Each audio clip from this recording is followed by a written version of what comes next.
समाज के लिए अगर कुछ बेहतर करना है तो उसके लिए उम्र मायने नहीं रखता। आकृति ऐसे ही है जिनके लिए उम्र बाध्यता नहीं बनी। आकृति ने एक कम उम्र में अपने दम पर जो मकाम हासिल किया है वो दूसरी महिलाओं के लिए सीख है। आकृति ने 5 साल पहले एक सपना देखा था। उस सपने को पूरा करने के लिए वो लग भी गई। आज 5 साल के बाद आकृति अपने उस मुकाम से बहुत आगे निकल चुकी हैं और अब वो अपने सपनों को उड़ान दे रही हैं। आकृति हमारे साथ है। हम उनसे ये जानने की कोशिश करते हैं कि उन्होंने वो क्या सपना देखा था और आज खुद को कहाँ पाती हैं। आकृति 4 साल पहले आपने एक सपना देखा था, एक सफर की शुरुआत आपने की थी, आपने सोचा था कुछ अलग करने के लिए। पहले उसके बारे में बताएं कि वो सपना क्या था और अभी तक वो सफर कैसा है। तो मैंने जो सपना देखा था, मैंने ये देखा था कि मैं सिंगापुर में पढ़ती थी और मैंने वहाँ देखा कि किसी भी इंफ्रास्ट्रक्चर, इकोनॉमी का जो बैकबोन है वो इंफ्रास्ट्रक्चर है। तो मुझे लगता था कि इंडिया में अभी भी इंफ्रास्ट्रक्चर की, रोडों की, अच्छे फ्लाईओवर्स, एक्सप्रेसवेज़ की अभी भी बहुत कमी है। जो कनेक्टिविटी हमें चाहिए अगर किसी भी बिज़नेस को या मैन्युफैक्चरिंग यूनिट को हमें फ्लरिश करना है, तो इसके लिए हमें बहुत बेस्ट वर्ल्ड क्लास इंफ्रास्ट्रक्चर चाहिए, जो शायद इंडिया में नहीं था। और सिंगापुर में रह के जब मैं ऊँचे बिल्डिंग्स को देखती थी, तो मेरा भी ये सपना था कि इंडिया भी ऐसा ही बने और स्पेशली हमारा बिहार ऐसा बने। क्योंकि बिहार से मैं बिलॉन्ग करती हूँ, पटना से, और मुझे था कि यहाँ पे भी बहुत सारी ऑफ़िसेज़ आएँ और बहुत सारी मैन्युफैक्चरिंग यूनिट्स, इंडस्ट्रीज़ खुले यहाँ पर। और इसी सपने को देखकर मैंने एकेवी वॉलपुट्टी, एक वॉलपुट्टी मैन्युफैक्चरिंग कंपनी की स्टार्टअप किया बिहार में। अच्छा, आकृति सवाल ये भी बनता है कि आपने वाल पुट्टी को ही क्यों चुना। ये एक थोड़ा सा अलग सेगमेंट हो जाता है। आमतौर पर ये माना जाता है कि महिलाएं अगर कुछ करेंगी तो उसी से जो महिलाओं से जुड़े जो सामान होते हैं उससे जुड़ा हुआ कुछ अपना प्रोडक्ट शुरू करती हैं। लेकिन आपने ये वॉल पुट्टी को क्यों शुरू किया, इसके पीछे क्या आपकी सोच थी। तो मेरा जो लॉन्ग टर्म विज़न था, वो था सीमेंट मैन्युफैक्चरिंग यूनिट को स्टार्ट करना।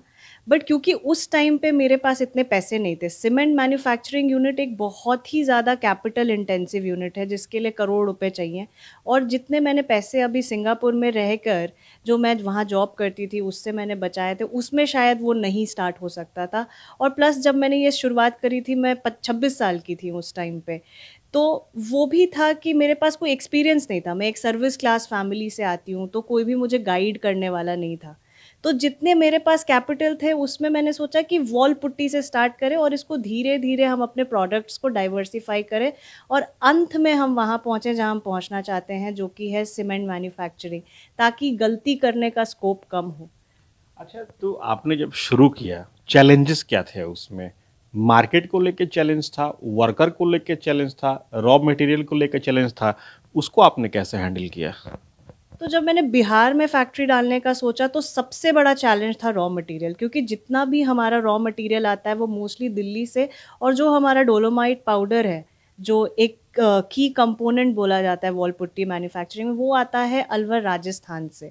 तो वो एक मेजर चैलेंज था, क्योंकि उसको राजस्थान से यहाँ तक लाना और ट्रांसपोर्टेशन कॉस्ट ज़्यादा बियर करना, तो वो एक डेफ़िनेटली चैलेंज था। वर्कर के साथ काम करना, क्योंकि वो बहुत ही इतने पढ़े-लिखे वो नहीं होते हैं, उनको समझाना, और स्पेशली जब वो देखते थे कि एक छोटी लड़की मतलब इस फ़ील्ड में काम कर रही है, तो वो सीरियसली इन सब चीज़ों को लेते भी नहीं थे। तो वो सब एक बहुत बड़ा चैलेंज था। मार्केटिंग मेरे लिए कभी चैलेंज नहीं था, क्योंकि मार्केटिंग में जब मैं पहले इनिशियल डेज़ में जब मैं लोगों को फ़ोन करती थी और बताती थी हमारे प्रोडक्ट के बारे में, तो ये होता था कि हाँ, वो सोचते थे कि शायद इसकी कंपनी नहीं है या शायद ये कंपनी में काम कर रही है, तो वो अच्छे से बात नहीं करते थे। बट लोग ज़्यादातर, जो मैंने देखा, वो ज़्यादातर सपोर्टिव थे इस चीज़ को लेके, तो मार्केटिंग उतना ज़्यादा चैलेंजिंग नहीं था मेरे लिए। अच्छा, आपने जब शुरू किया अपना पुट्टी का बिजनेस तो उस समय आपने कितना कैपिटल इन्वेस्ट किया था और अभी आपका टर्नओवर कितना जा रहा है, वर्क कितने वर्कर हैं जो आपके साथ जुड़े हुए हैं जिनको आप रोजगार दे रही हैं। तो जब मैंने स्टार्ट करा था, तब मैंने 15 लाख रुपए से स्टार्ट करा था। इनिशियल मेरा कैपिटल इन्वेस्टमेंट 15 लाख था, और अब मैं एग्ज़ैक्ट टर्नओवर आपको नहीं बताऊँगी, लेकिन अच्छा सीआर में है। तो ये है और वर्कर्स अभी मेरे साथ फैक्ट्री में 15 हैं और बाकी मेरे साथ ऑल ओवर इंडिया इंटर्न्स काम करते हैं जो कि 35 हैं। तो ऑल ओवर इंडिया हम लोग हायरिंग करते हैं इंटर्न्स की, जो मार्केटिंग और सेल्स वगैरह और जितना हमारा मार्केटिंग मार्केट्स देखते हैं कि कितने हमारे सेल्स आ पाएँगे, वो सारे 35 हैं। अभी आप इसका विस्तार करेंगी अभी और क्या आगे की प्लानिंग है आपकी? क्योंकि बिहार में तो आपने शुरुआत कर दी है। तो ज़ाहिर-सी बात है एक बिज़नेसमैन जब होता है वो अपने बिज़नेस को और बड़ा करते हुए देखना चाहता है। आगे की आपकी प्लानिंग क्या है? तो अभी हमारा फैक्ट्री अब स्टार्ट होने जा रहा है दिल्ली में भी, जो कि मैन्युफैक्चरिंग ऑफ पेंट्स में है। तो हम पेंट्स का एक यूनिट खोलने जा रहे हैं। उसके बाद मेरा लॉन्गर टाइम का विज़न ये है कि एक तो सीमेंट फैक्ट्री हम बिहार में लगाएँगे और दूसरा एक दिल्ली में भी लगाएँगे और पैन इंडिया जितना ईस्टर्न, वेस्टर्न, सदर्न, नॉर्दर्न जो सारे ईस्टर्न पैन इंडिया लेवल पे हैं, तो उन सब जगह हम फैक्ट्रीज़ डालेंगे इन लॉन्ग टर्म। महिला दिवस है 8 तारीख को। आप महिला हैं, आपने बहुत शून्य से शुरुआत की और यहाँ तक पहुँची। क्या मैसेज देना चाहेंगे आप महिलाओं को? मैं महिलाओं को यही बोलना चाहूँगी कि एक तो करेजियस बनिए, अपने सपनों को देखना कभी भी मत छोड़िए और दूसरा चीज़ कि फ़ाइनेंशियली इंडिपेंडेंट बनिए। ये चीज़ लॉन्ग रन में बहुत ज़्यादा आपको आगे लेके जाएगी। किसी पे भी किसी भी चीज़ के लिए छोटे से छोटे चीज़ के लिए डिपेंडेंट नहीं होना है, क्योंकि इंसान अपने आप में ही बहुत ज़्यादा सेल्फ सफिशिएंट है। तो बस अपने हुनर को पहचानिए और आगे बढ़ते रहिए। तो आकृति ने बहुत ही स्पष्ट शब्दों में सारी चीज़ों को बयां कर दिया। जोर इस बात पर था कि सपने अगर देख रहे हैं तो उसे पूरा करने में लग जाइए, क्योंकि जो सपने देखे जाते हैं वही पूरे भी होते हैं। बहरहाल आकृति का मैसेज उन महिलाओं के लिए एक खास संदेश है जो अपने दम पर कुछ करना चाहती हैं, कुछ बनना चाहती हैं और समाज को एक संदेश देना चाहती हैं। सहयोगी कृष्णनंदन के साथ सुजीत कुमार, ईटीवी भारत, पटना।